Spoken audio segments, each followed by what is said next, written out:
Bugun sizlarga Taobao'da qanday qilib to'lovni amalga oshirishni o'rgataman. Taobao'ga kiramiz, o'zimizga yoqqan tovarni tanlaymiz, ichiga kiramiz, yana bir marta rasm ustiga bosamiz, to'lov qilish uchun shu tugmani bosamiz. Ishonchli tovar tanlashni oldingi videoyimda to'liq tushuntirganman, shuning uchun faqat to'lovni ko'rsataman. Agar sizlar hali tovar tanlashni bilmasanglar, kanalimga kirib oldingi videoyimni ko'rib o'rganib olsanglar bo'ladi. Davom etamiz. Bu yoqda o'zimizga kerak bo'lgan rangi va razmerini, sonini tanlab, shuni bosamiz. Pastroqga tushamiz.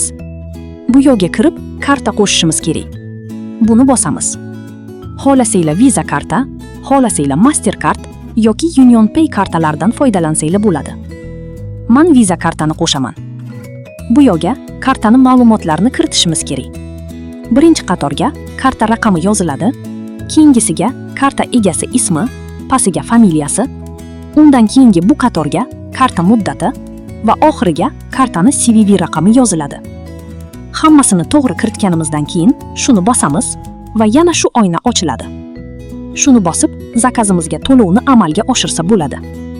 Sizlarda qanday muammo bo'layotgan bo'lsa, kommentariyada yozib qoldirsanglar, iloji boricha tezroq javob yozaman.